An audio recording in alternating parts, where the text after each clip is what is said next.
showing you a supplemental affidavit marked as Exhibit X.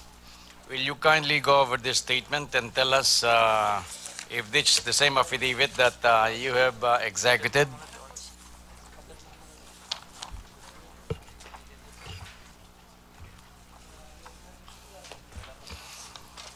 Mr. Chair, may we request that this affidavit be marked as Exhibit X? The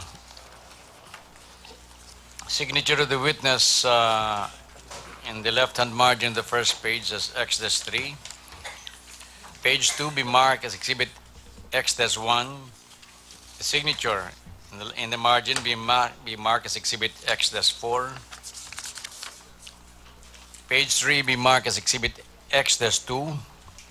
The signature of the witness on page 3 be marked as X-2-A, and the signature of the oath administering officer be marked as X-2-B. Okay, Comsec, kindly mark the documents as requested.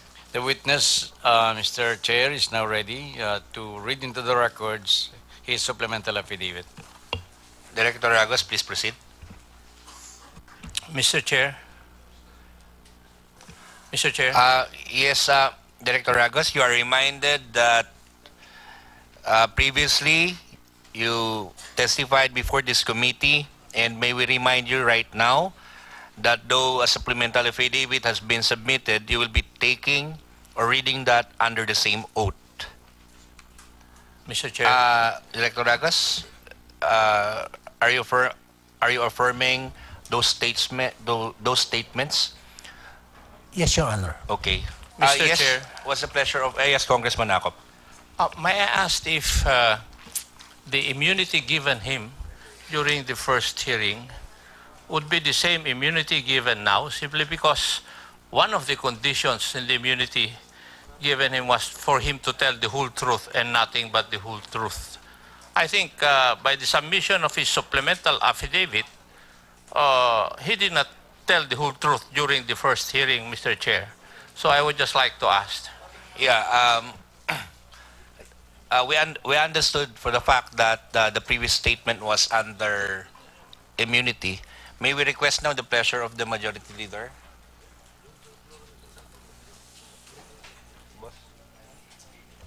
May we request the opinion or the comment of our good Majority Leader?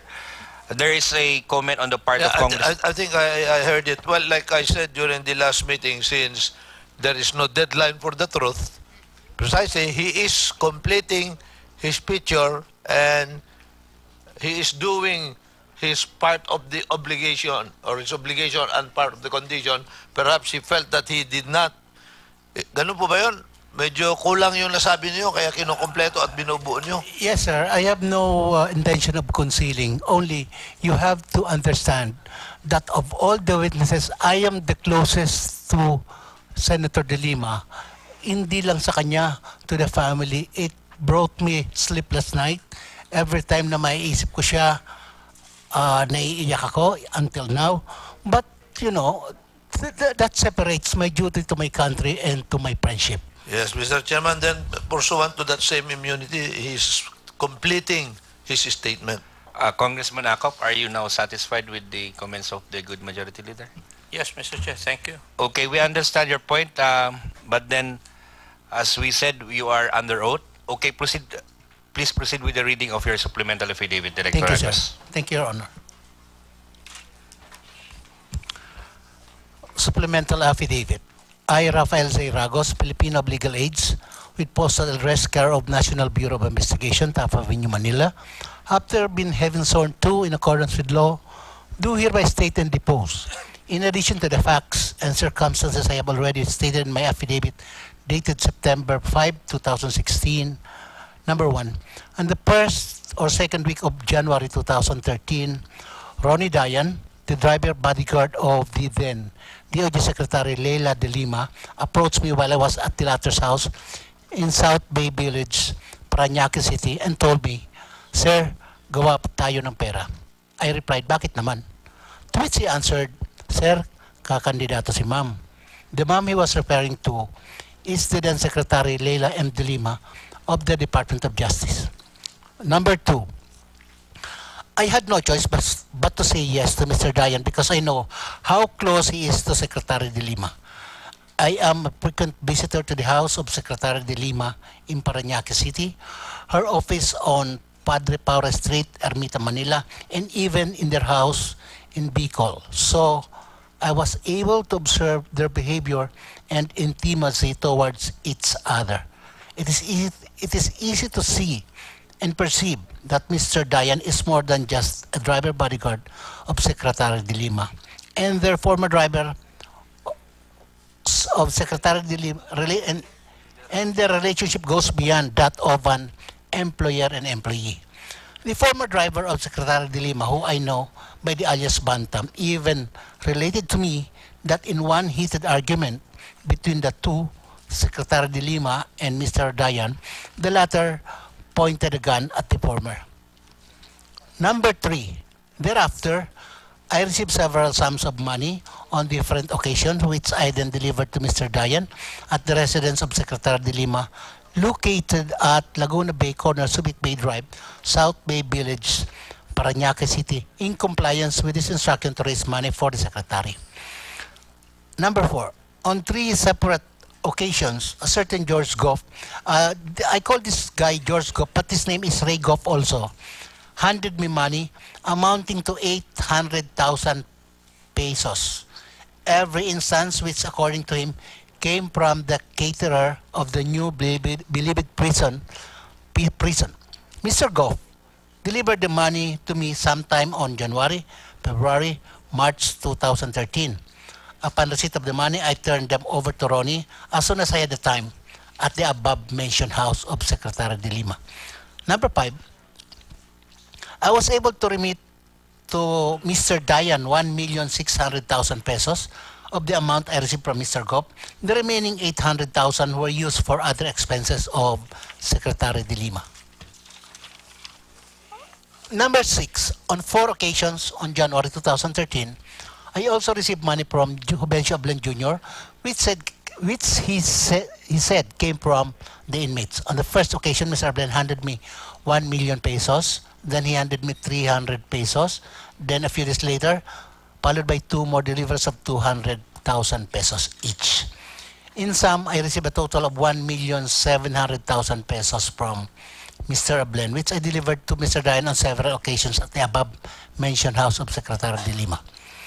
Sometime in February 2013, a relative of Herman Ago, an inmate, through an emissary, gave me 1 million pesos. I refused to accept this one, but iniwan po to facilitate the application of pardon of Mr. Ago. Though the application for pardon of Mr. Ago did not materialize, I wasn't able to return his money as I have already delivered the money to Mr. Dayan at the above-mentioned residence of Secretary de Lima shortly after the same. I was privy to this transaction because of my close relation to Secretary de Lima, who I know trusts me. In fact, whenever she would celebrate her birthday, I would volunteer to shoulder the expenses for the services and food provided by the caterer. During Christmas seasons, I would decorate her house with Christmas decors. I would likewise contribute to her events, such as giving sacks of rice for her gift-giving activities in Bicol during Christmas season. I also spent cash as gift to the indigents. My family and I would also visit her at the house in South Bay, Village Parañaque, and even in her house in Bicol. During my tenure as officer in charge of the Bureau of Corrections, I also received several special requests from inmates such as long weekends, that is to allow their visitors to stay with them for a couple of days, entry of construction materials, conduct of celebrations inside the NBP. Inmate Herbert Culanco made several requests to conduct a celebration inside the NBP. In making some of his requests, he told me that alam na ni Secretary yan, referring to Secretary de Lima.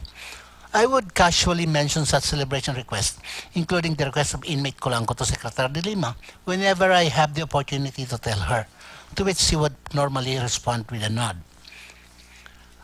Sometime in February or March 2013, the then Executive Secretary Paquito Ochoa Jr. called and instructed me to facilitate the entry of a certain preacher whose name I could no longer recall to the new Bilibid prison. This includes the vehicle carrying the preacher. This is added as a fact, but this number 12 is a good Samaritan work of Secretary Ochoa because according to him, hindi masyado makalakad yung preacher.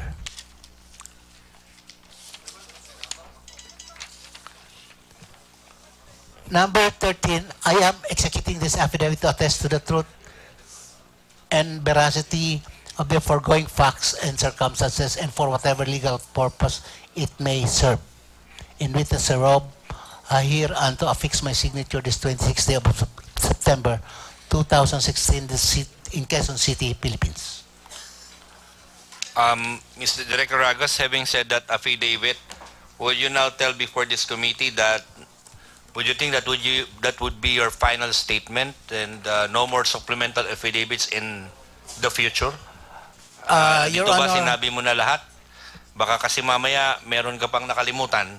Honor, that is all I can recall.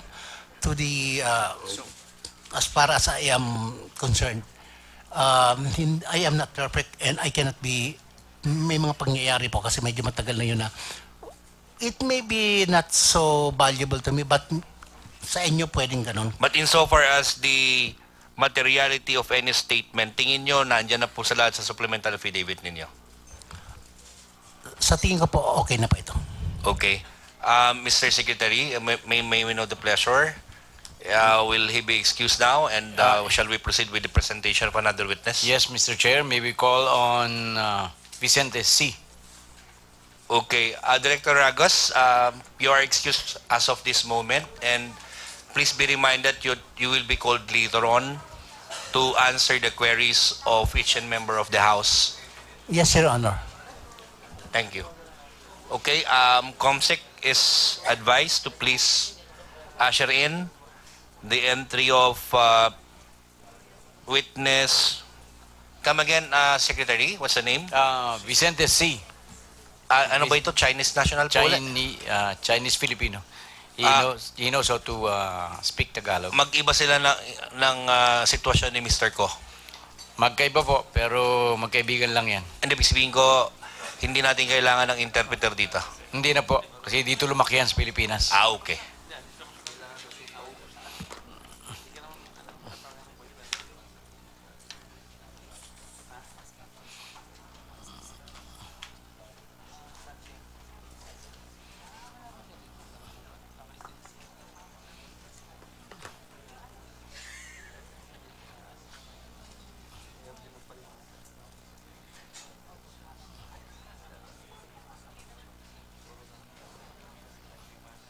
Ito lang pala.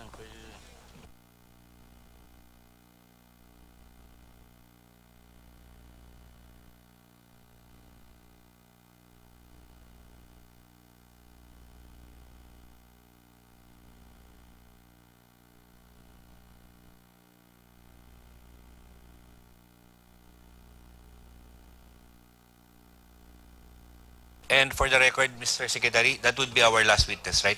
Hindi po, dalawa pa. Meron pa ba? Yes, Mr. Pages na lang yan. Maigsi na lang po. Sino po yun? Romel Falca Santos and Herman Aguho.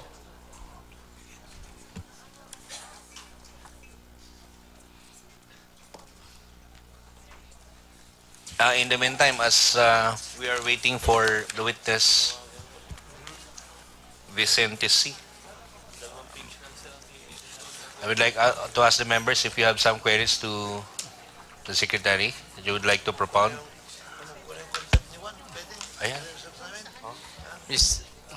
Mr. Chair, May we know the pleasure of each member of the House or this committee, but you have some concerns to bring about before this committee before we proceed with the presentation of witness C, Mr. pending Chair, his arrival. Mr. Chairman, Yes, Majority administrative Leader. matter regarding the case of Dayan. Now, during the last meeting, we initially cited him in contempt, but I moved to reconsider it, considering that he has not been given a chance to explain his failure to appear. Now, we are in receipt of the we already have a return of the show cause order that was duly received by Paul Edward Dayan on October 8, and the show cause order directed him, Ronnie Palisok Dayan, to explain in writing within 24 hours from receipt why he should not be cited in contempt pursuant to our rules. And we cited the rule signed by our chairman that the committee may punish any person for contempt by vote of 2/3 of the members present, there being a quorum. The following shall be grounds for citing any person in contempt: refusal without legal excuse to obey summons. Considering this is a nationally televised event, and he has been duly informed, and it has been duly received by a responsible person, Paul Edward Dayan. So, it is obvious that Ronnie Palisok Dayan refuses, without any justifiable excuse, to heed the summons or subpoena duly issued by the Speaker and the show cause order. Now, I therefore move, Mr. Chairman, that we cite Ronnie Palisok Dayan in contempt, and that he will be ordered, brought, or arrested and brought to this committee to give his testimony. I second the motion. There is a motion on the part of the majority leader, duly seconded. Is there any objection? The motion is carried. May I just move that we vote, because we need 2/3 vote. So, Okay. uh, May we know from the COMSEC if now those who are in favor of the motion, duly seconded. In fact, Mr. Chairman, just move may I state our parliamentary immunity. Our quorum is 20% of membership, which is Our quorum today, sir, is 10. Our quorum is 10. Members present today is 14. So 2/3, we need 9 votes of Okay. those present here to That's make quite the clear. 2/3 vote. those who are in favor of the motion, please rise.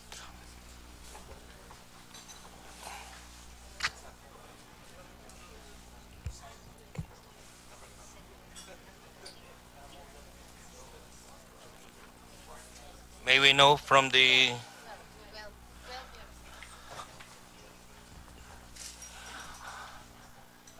It is quite clear that 12 of the members stood in favor of the motion, and considering that the minimum requirement is already 9, as previously stated, the motion is carried, and Ronnie Palisok Dayan is therefore being held in contempt by this committee, and correspondingly a warrant or an arrest warrant be issued against him to compel his presence before this committee to testify as regards the materiality of all the allegations stated against him before this committee to clear and ferret out the truth of the matters being investigated too. So ordered. Okay. Mr. Yes, Mr. Mr. Chair, Secretary. the resource person is now in the room, and may we request that the oath be administered to him. However, Mr. Chair, we would like to manifest that the resource person has a speech impediment, and we will be asking the lawyer to read his statement into the records. But he was born here in the Philippines, and he knows Tagalog. May we know what impediment? Ang ngo-ngo. Okay. Yeah, Chairman, there's another point before he goes to his testimony. Since we have the DOJ Secretary here and the Deputy Director General for Operations, we will issue the written order, but kindly alert already your law enforcement operatives to We will do it. implement We will. the order which will be issued readily. Thank you. The NBI chief is also around. Okay. Thank you, Majority Leader. Mr. Secretary, please proceed. So, may we ask that the oath be administered? COMSEC is advised to please administer the oath. And the counsel for the witness. May we know the counsel? Yeah, please state your name. Good evening, Your Honors. I'm Attorney Jennifer Melendez, Assisting Counsel for Vicente C. So you are engaged as a private lawyer. I'm a private lawyer, Your Honor. Mr. Chair, Yes, Congressman Roque, what's the pleasure of... before we leave the issue of Dayan, may I also ask if we can put Mr. Dayan in the watch list of the CID? yes, Mr. Secretary. We have already put Mr. Dayan in the lookout bulletin, just like the lookout bulletin the DOJ then issued during GMA's time, during GMA's arrest. Does it mean that all of the our exit points via the immigration officers duly noted already? As long as the ports are manned by our immigration, although we were told that there are some ports which are our immigration people are not represented. Thank you, Mr. Chair. Okay. So, may we request our COMSEC to please administer the oath, please. Thank you. Tayo po kayo, Mr. C. Itaas po niyo inyong kanang kamay at sumunod sa aking sasabihin. Ako, pakisabi po ng pangalan, Vicente C. ay taos pusong nanunumpa Natusong nalulungpa, na magsasabi magsasabi ng katotohanan, ang totohanan, buong katotohanan buong at totohanan, bawang katotohanan lamang. ang bawat totohanan lamang. Tulungan nawa ako Tulong ng ako, poong may kapal. papan. Thank you, Mr. Chair. May I explain about the immunity to given to the witness? Ginoong Vicente C., kayo po ay binibigyan dito ng immunity ng House of Representatives sa inyong pagtistigo sa kapulungan ito, sa lupong ito. Meron lamang pong kondisyon itong pag-offer sa inyo ng immunity na ang sasabihin lamang ninyo ay yung katotohanan, buong katotohanan at katotohanan lamang. Ito po bang kondisyon na ito ay tinatanggap ninyo? Naintindihan po ba ninyo ito? Opo. Okay, having said that, may we know the purpose for which the testimony is given to this committee?